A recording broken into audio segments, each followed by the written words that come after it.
কেমন আছেন আপনারা? জিজ্ঞেস করলাম এই কারণে, কারণ আজকের দিনে দাঁড়িয়ে আশেপাশে যাকেই দেখছি সে দুঃখী আর ব্যাকুল। সে ভাবে সংসারে সব থেকে বেশি দুঃখ শুধু তার জীবনেই আছে, সব থেকে বেশি সমস্যা তার জীবনেই আছে। সংসারে এমন কেউ নেই যার জীবনে কোনো সমস্যা নেই, আর সংসারে এমন কোনো সমস্যা নেই যেটার সমাধান মানুষের কাছে নেই। কিন্তু সেই সমাধান খোঁজার জন্যে নিজের বন্ধ দ্বারগুলিকে খুলে এগিয়ে যেতে হবে, সাহস করে এগিয়ে যেতে হবে। কিন্তু কিছু মানুষ কি করেন? নিজের মাথায় হাত দিয়ে কোনো এক কোণায় বসে নিরাশ হয়ে নিজের ভাগ্যকে তিরস্কার করেন। না, এটা কখনোই করবেন না। কর্ম করুন, এগিয়ে যান, সাহস দেখান, আর সব থেকে জরুরি কথা, সংযম হারাবেন না। কারণ আপনার লক্ষ্য যতই কঠিন হোক না কেন, সেটা অবধি পৌঁছানোর রাস্তা আপনার পায়ের তলা দিয়ে সর্বদাই যাবে। রাধা রাধা। দুঃখ কি, ভয় কি, এদের কিছুটা এইভাবে ভাবা যেতে পারে। জীবনে যখনই আপনি কিছু একটা লাভ করবেন, তখন সেটা হারানোর ভয় তার সাথেই চলে আসে। যেমন আপনি যদি ধন অর্জন করেন, ধন হারানোর ভয় তার সাথেই চলে আসে। সম্পত্তি অর্জন করলে সেটা লুট হবার ভয় তার সাথেই চলে আসে। আর এটা জীবনের সাথেও হয়। যেই মুহূর্তে আপনি জন্ম নেন, মৃত্যুর ভয় তার সাথেই চলে আসে। জন্ম না নিলে মৃত্যু কিভাবে হবে? মৃত্যুর ভয় কোথা থেকে আসবে? এবার এই ভয় কি সেটা আপনাকে বুঝিয়ে বলি। এই ভয় যদি মনের মধ্যে থাকে, জীবনে থাকে, তাহলে যা কিছু লাভ করবেন, সুখ, সম্পত্তি, সুবিধা, ধন, এইগুলি লাভ করার একটা আনন্দ থাকে, এদের সাথে জীবনযাপন করার একটা আনন্দ থাকে। এই ভয় সেই আনন্দ আপনার থেকে কেড়ে নেয়। ধরে নিন কাল আপনার মৃত্যু হতে চলেছে। এবার কালকের মৃত্যুর ভয় আজই মনে পুষে রাখলে, তাহলে এই ভয় আজকের সুখ, আজকের শান্তি আপনার থেকে কেড়ে নেবে। ভয় এটাই করে। সেই জন্য মনে রাখবেন, ভয়ের সঙ্গ আপনি ত্যাগ করে দিলে জীবন যাপনের যে সুখ তা চিরকাল আপনার সাথে থাকবে। আসুন আর আমার সাথে ভালোবেসে বলুন, রাধা রাধা। দুঃখ এমন এক অনুভূতি যেটা আমরা চাই বা না চাই, আমাদের জীবনে এটা অবশ্যই আসবে। আমাদের মনকে বিব্রত করে তুলবে, আমাদের মনকে বিচলিত করে তুলবে। কখনো ভেবে দেখেছেন এই দুঃখ আমাদের জীবনে কেন আসে, কিভাবে আসে?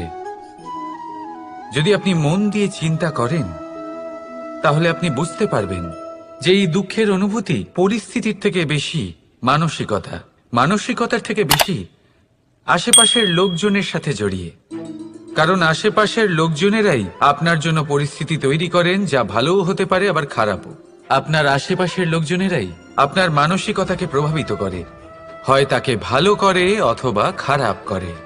আমাদের জীবনের অর্ধেক দুঃখ এই কারণে যে আমরা তাদের উপরে আশা রাখি যাদের ওপরে কোনো আশা রাখা উচিত নয়, আর অর্ধেক দুঃখ এই কারণে যে আমরা তাদের উপরে সন্দেহ করি যাদের ওপর সেটা করা উচিত নয়। তাৎপর্য এটাই যে মানুষকে চেনার চেষ্টা করতে থাকুন। যেদিন আপনি এটা বুঝে যাবেন যে কে সুজন আর কে দুর্জন, সেই দিন এই দুঃখ আপনার জীবন থেকে দূরে কোথাও চলে যাবে। রাধা রাধা। আপনি কি কখনো কোনো জলের ধারা দেখেছেন? তার সামনে যতই মাটি থাকুক না কেন, যতই কাদা থাকুক না কেন, যখন এই জলের ধারা বইতে আরম্ভ করে দেয়, তখন এই কাদাকে নিজেই ধুয়ে নিয়ে যায়। ওই কাদাকে ধুয়ে দেয় এবং নিজের পথ নিজেই তৈরি করে নেয়। তাহলে আপনিও এরকম জলের মতো হয়ে উঠুন। যদি হয়ে উঠতে পারেন, তাহলে নিজের মনের, নিজের ভাবনার, নিজের জীবনের যত অনাবশ্যক তত্ত্ব আছে, অনুপযোগী অংশ রয়েছে, অর্থাৎ অপরিষ্কার অংশ রয়েছে, তা নিজে থেকেই নির্মল হয়ে উঠবে। আর যেরকম জলের ধারা কখনো থেমে থাকে না, সব সময় বয়ে চলে, সেইভাবে আপনিও কখনোই থামবেন না। সব সময় বয়ে চলুন, এগোতে থাকুন। পথে যদি অনেক বিপদ আসে, সমস্যা আসে, থামবেন না, তার উপর নিরন্তর প্রহার করুন, নিরন্তর প্রয়াস করুন আর অগ্রসর হন। আপনি ভেবে দেখুন, এই জলের ধারা কখনো থেমে থাকে না, সবসময় বয়ে চলে, বিপদের সম্মুখীন হয়ে তাকে সাথে বয়ে নিয়ে চলে। সেই জন্য জলের ধারা, প্রবাহমান এই ধারা, এর থেকে কখনো দুর্গন্ধ আসে না, এতে কখনো ময়লা জমতে পারে না, বরং পালিত হয় সুন্দর প্রাণবন্ত জীবজন্তু, যেমন সুন্দর ছোট মাছ। তাই আপনিও এটাই করুন, কখনো থামবেন না, শুধু চলতে থাকুন, জলের ধারার মতো বইতে থাকুন।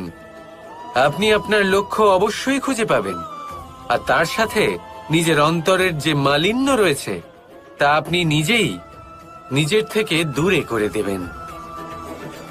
তাহলে আসুন আর আমার সাথে ভালোবেসে বলুন, রাধা রাধা। এই সংসারে আমাদের জীবনের সবথেকে বড় দোষ কি আপনি জানেন? কেউ বলবেন লোভ, কেউ বলবেন লালসা, কেউ বলবেন অসত্য। দেখুন, দুঃখের মূল কারণ হলো পরিশ্রম না করা। কিছু মানুষ ভাবেন যে আমি জীবনে কোনো পরিশ্রম করব না, অথচ আমি সবকিছু প্রাপ্ত করতে চাই।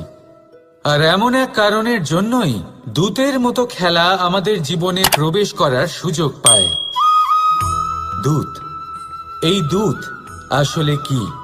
দূত অর্থাৎ কোনো পরিশ্রম ছাড়াই অন্য কেউ পরিশ্রম করে যা অর্জন করেছেন, যে সুখ সুবিধা অর্জন করেছেন, তা নিজের জন্য শুধুমাত্র একটা খেলার মাধ্যমে নিজের করে নেওয়ার ইচ্ছে।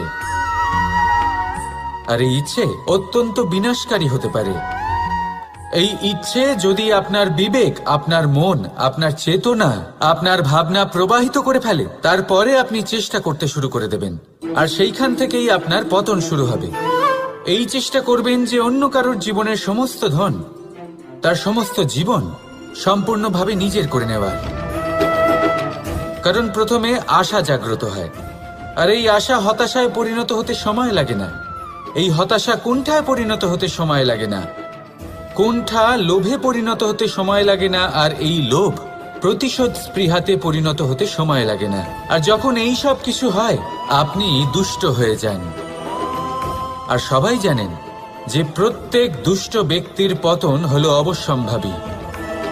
তাই নিজেকে দূতের থেকে দূরে রাখুন আর পরিশ্রমকে নিজের কাছে টেনে নিন। জীবনে আপনার যা যা স্বপ্ন রয়েছে, যা আপনি করতে চান, শুধুই পরিশ্রম দ্বারা অর্জন করুন। তাহলে তাই করুন, আর আমার সাথে ভালোবেসে বলুন, রাধা রাধা। জীবনে সবসময় সেটা হয় না যা আমরা চাই, তেমন ভাবে হয় না যেমন ভাবে আমরা চাই।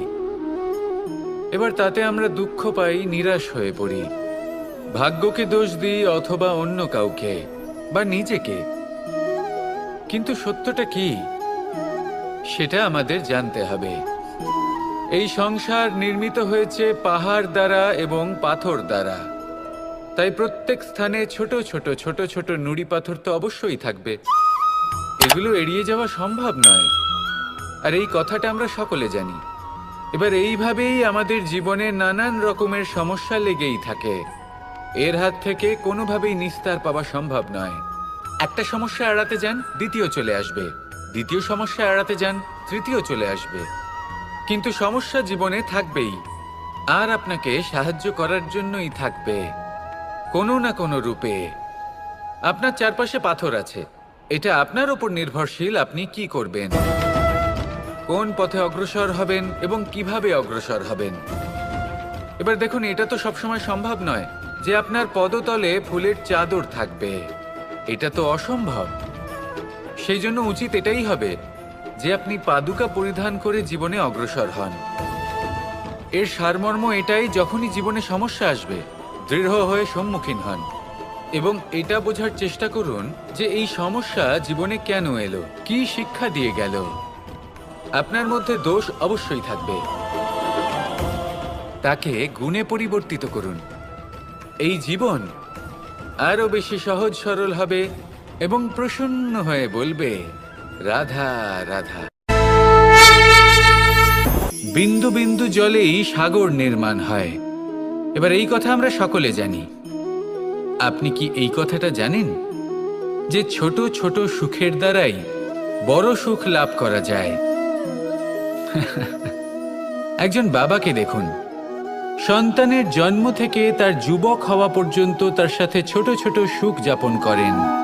এই ছোট ছোট সুখগুলি তাদের প্রেমের সম্পর্কে গভীরতা নিয়ে আসে এবং প্রেমের এই গভীরতা তাদের জীবনে বড় সুখ নিয়ে আসে। এটা ঠিক সেই রকম যেরকম বিশাল এক সমুদ্রে, গভীর এক সমুদ্রে অমূল্য রত্ন খুঁজে পাওয়া যায়।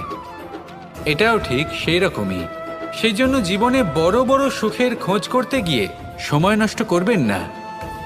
এই যে ছোট ছোট সুখ আছে, এগুলোকে যাপন করা শুরু করুন, এগুলোর আনন্দ লাভ করুন, এগুলো নিয়ে উৎসব পালন করুন। প্রেমের গভীরতা বুঝুন আর এই গভীর প্রেমে মন নিমজ্জিত করুন। তারপরে দেখুন এই মন আর এই জীবন সুপ্রসন্ন হয়ে বলবে, রাধা রাধা।